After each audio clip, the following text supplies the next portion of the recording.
Now, this is the kind of creativity that I'm talking about, guys. Not everyone can pull this off, but this student just absolutely nailed it. Welcome back, friends, to another episode where I, Kevin Zen, will be editing your college essays. Honestly, guys, I'm blown away because in total, our team received 98 essays from you guys over the past week. Sadly, we don't have the capacity to read and review every single essay that you guys send us for free. But I remain dedicated to the cause. My heart goes out to you all, and I'm really doing my best to create more opportunities so that we can look at your essays for free. There will be yet another giveaway, raffle, whatever you want to call it, in today's video. All you have to do is reply to this comment that I'm going to type out, and then you'll automatically enter in our giveaway. I'm just really thankful that you guys are watching our content, engaging with us. I've made a lot of videos both on YouTube and TikTok, but you guys are completely different. The folks here on this channel, I can tell that you guys are actively searching for this content, trying to get better. Now, that being said, for those of you who do want a professional essay review within 3 business days, 72 hours, we do offer that. Just visit our website, www.elevated.school/editmyessay. Know that I am right here in the trenches with you guys. I don't take any days off pretty much from October to January. If you guys desperately need help, reach out, contact us, and we'll see what we can do. I love this first essay that we're gonna look at. It instantly hooked me in. For those of you who are struggling with ways to begin your essay or ways to structure your essay, you're definitely going to want to pay attention to this. This student uses a really cool motif and theme to keep us engaged throughout the whole piece. Generally speaking, I wouldn't recommend using motifs or symbols in your guys' essays because they can lead to some really classic traps, but if done properly, the reward is quite high. So let's take a look at this example and see what exactly is so successful and working here. I have a confession to make. I am a pirate who loves freezing my stolen treasures. As a self-proclaimed plunderer of time, I've always loved photography. Time is continuous.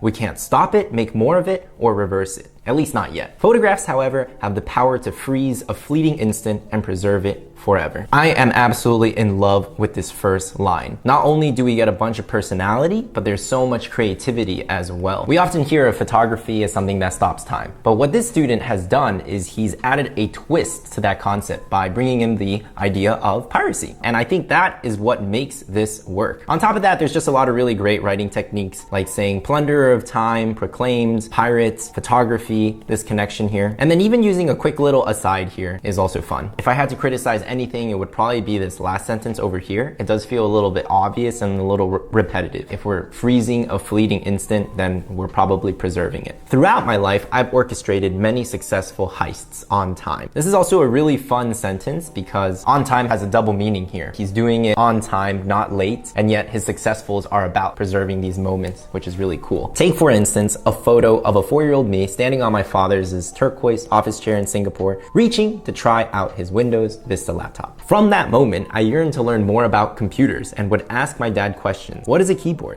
How does the screen work? Be careful of mentioning moments from way back in the day when you are in kindergarten, when you're 4 years old, 6 years old, even moments from middle school or elementary school. Many admission officers would really prefer to hear about experiences from the past couple of years. They're more curious about how you grew as a 14-year-old as opposed to a 4-year-old. However, not every raid is successful. Taken before I moved to Portland, the photos from my 16th birthday had issues. Arnav's eyes were scattered off to the right, Scott's eyes gazed left, my own eyes were shut, while Jeho wasn't looking at the right camera. At the next party, I reminded everyone to look at the lens. The photos frustrated me. I placed the marker on the phone and instructed everyone to look there. While the quality satisfied some, I wanted to improve it more. After researching, I discovered that the photos use the iPhone's Live Photos feature, which captures multiple frames to create a mini animation, while selecting a representative frame that serves as the main picture. The problem was that Apple's algorithm to select the representative frame didn't account for where people were looking, leading to worse pictures.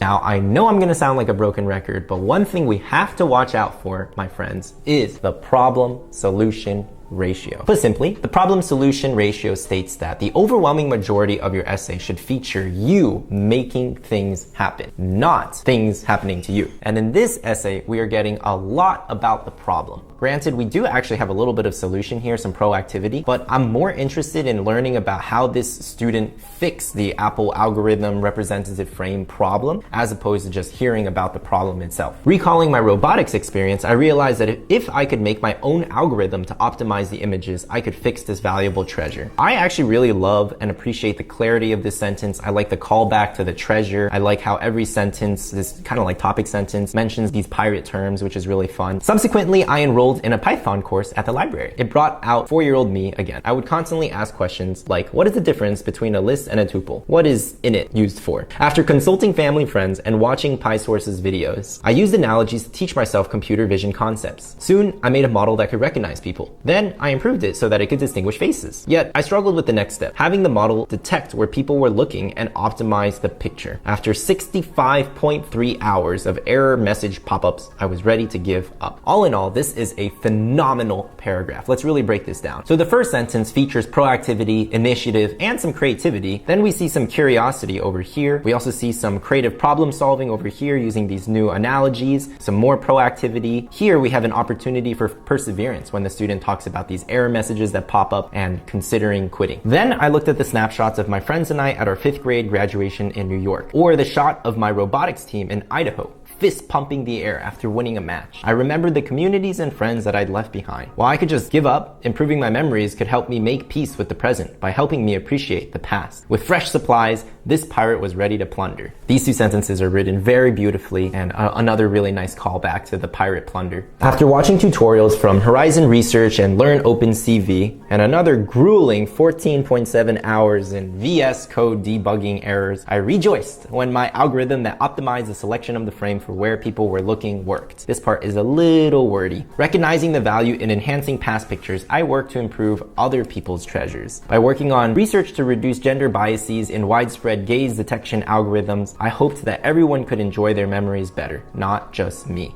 I did feel like there's a bit of a disconnect between these two sentences, but this is one of the most important parts of the essay, is where, okay, you've experienced this personal growth, you have these new skills, and now you need to talk about how you're actually using them, implementing them to help the people around you, your greater community. Last paragraph. These moments, stolen from time, have had a profound impact on my life. They allowed me to relive and appreciate my past, even if it was tumultuous. They even propelled me to explore technology and positively impact society. Okay, we really need to see tangible, concrete proof of this, and even just including 2 sentences in the previous paragraph would have definitely helped. As I enter college, the experiences I've had have fostered the determination, curiosity, and work ethic that will help me overcome different challenges, whether it be a stressful coursework or being outside my home as an Indian American who loves his mother's homemade masala dosas. No matter what I face, the pirate inside me stands ready with his camera, planning another heist on time. In these conclusions, it's really common to mention 2 or 3 themes, values that matter to you, but honestly, I see work ethic and hard work so often that I wouldn't even mention it if you can. I really like curiosity though, so maybe we could have replaced this with something like a sense of adventure or gratitude or appreciation for these photos. I find myself also wondering if this student can push the pirate metaphor a little bit more. These examples here I also thought were a little bit weak. Yeah, stressful coursework. And then he mentions being outside my home as an Indian American. And that got me thinking, like, what if instead of talking about like homemade masala dosas, instead you talked more about this theme of moving, of adventure, of being a pirate, of being constantly in motion. Now, that being said, this hook was magnificent. Apply these principles to your own writing, steal like an artist, obviously don't plagiarize. Hopefully you guys can use some of these principles to improve your own essays. We're gonna take a quick break now that we finished reviewing Common App number 1, but don't go anywhere because Common App number 2 is perhaps even more valuable since there's just so many common mistakes there that I see students make, so you're definitely gonna wanna see that. I'm gonna get a glass of water, but I'll see you guys in about 30 seconds.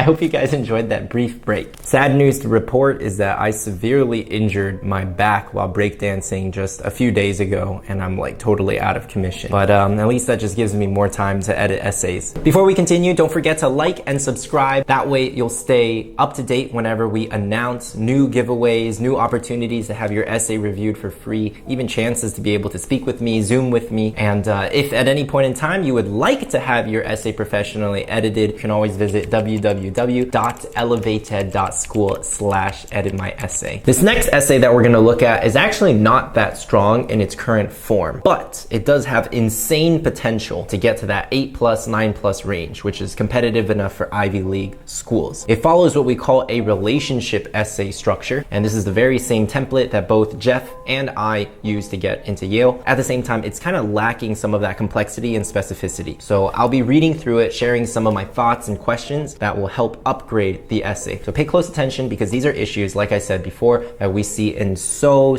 many seniors' Common App essays. Its imposing presence in the corner of our small kitchen, occupying more space than it should, like a faithful sentinel of my mother's dreams. Its needles dance to the rhythm of her passion for sewing, like a virtuoso musician playing a symphony of fabric and thread. The sewing machine, a constant companion in my childhood, a presence that often sparked fights at the dining table. So everything up until this point is incredibly beautiful, lyrical, but we have a weird emotional turn over here. We need some sort of starker transition to signal that the mood is changing. I vividly remember one of those fights, a sunny afternoon when the reason was simple. I needed some space to do my homework, but my mother's sewing machine took up the entire table. The multicolored thread extended like a winding river, and fabrics were piled in mountains of colors and textures. My mother, with her nimble hands, sewed fervently, immersed in her own world of creation. It was in that moment, during our argument, that I truly grasped the significance my mother's clothing venture held for her. It went beyond a means of making a living.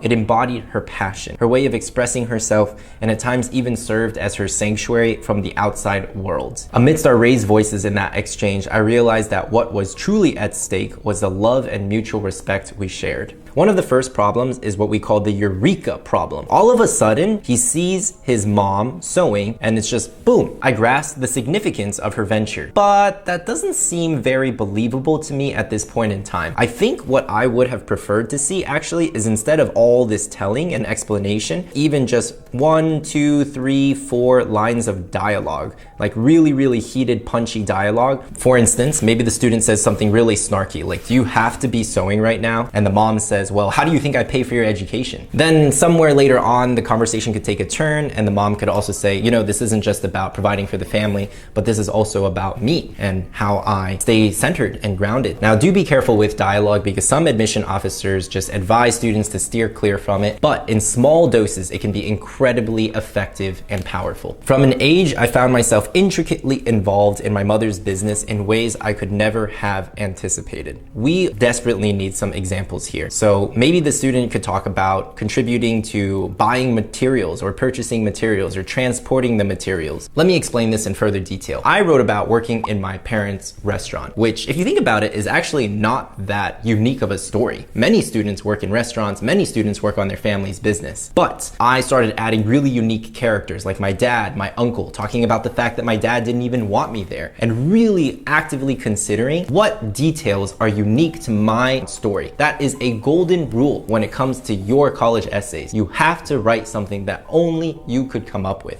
As the argument subsided and time marched on, I willingly offered my assistance with the calculations required to manage her enterprise. Despite grumbles on my part, I was pleasantly surprised by how numbers and finances began to captivate my interest. It became evident that I possessed a talent for crunching numbers, with my mother becoming my first mentor in the realm of entrepreneurship. All right, so again, here there's so many opportunities to inject way more specifics. You can talk a little bit about statistics or academic concepts. You could focus on intellectual curiosity here. Maybe mention that you studied AP microeconomics and statistics, and you started using that to boost sales. You could also specify by quantifying the impact and mentioning how much money did you help your mom make? What mechanisms and what methods did you use and implement in order to optimize or make the process better? Those details are something that other people can't replicate. That's what's going to separate you from other students. The late nights we spent together amidst the hum of sewing machines became moments of connection between us. In those hours, my mother would regale me with tales from her life, her dreams dreams and challenges included. Through these conversations, an avenue opened for me to confide in her about my thoughts and fears. It was through this exchange that I came to fully appreciate the importance of communication and understanding within a family unit. As a result, our bond grew even stronger. Let me tell you the questions that you have to be asking at this point in time. What tales of her life? For example, in very few words, I can say, my father told me about the time him and his friends trained to swim from Guangzhou to Hong Kong.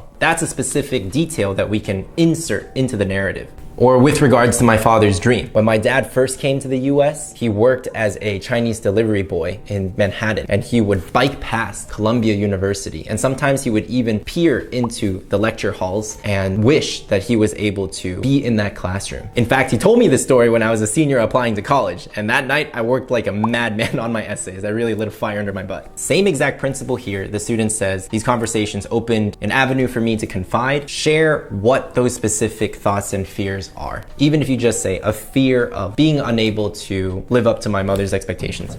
Over time, the sewing machine became a symbol of unity and our collective struggle to achieve our aspirations. Those nights we spent together were filled with conversations about the future, discussing ways in which we could contribute to our community and make an impact on the world. My mother always encouraged me to pursue my passions and strive towards my goals. Her influence inspired me to establish an organization focused on empowering young people through volunteer work. Drawing from my mother's spirit and her belief in community service, I aim to create opportunities for youth to make a difference in their communities. Through my nonprofit organization, I have witnessed firsthand how collaboration and unwavering dedication can bring about enduring positive change. We do have a bit too many cliches and buzzwords over here. The story of my mom always encouraging me to pursue my passions. I don't even think we really need that sentence. I would cut. And I have no idea what kind of volunteer work this nonprofit is dedicated to. I wish this student specified and told us what is going to be your specific impact and mark on the world. And I know I kind of sound like a broken record at this point, but trust me guys, I promise you if you read over your essay right now, you will notice areas that are too vague. Your impact has to be really, really specific. I would prefer it to be way too specific than way too vague. As I reflect upon my journey, I recognize that the sewing machine and those shared nights with my mother played a role in shaping who I am today. It was from those experiences that my interest in studying economics took roots. As I prepare myself for adulthood, I am resolute in utilizing the values instilled within me to effect change. My mother and her trusty sewing machine taught me that dreams can be realized through work and commitment,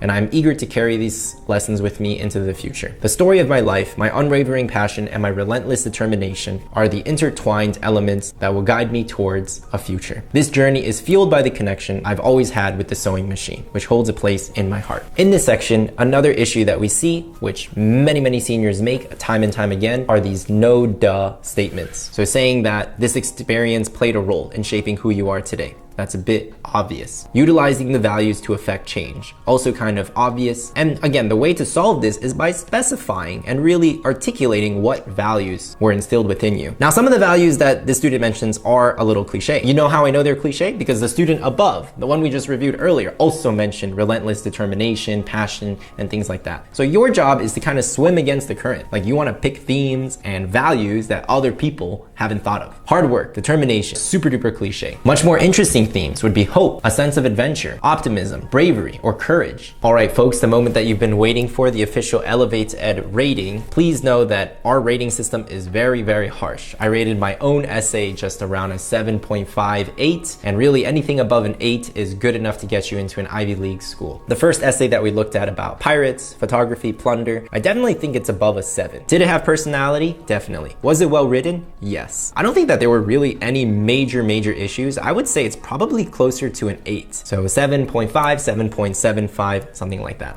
The sewing machine essay that we looked at, I would say that's probably somewhere between a 5 or a 6. The biggest issue just being that there's many cliches and way too much vagueness. There was definitely some emotion and there was definitely some unique details here and there, but overall, I would say that because there were just like some clear pit traps, the biggest issue being there were just way too many cliches. So my friends, if you guys have learned anything today, it's that you need to be specific.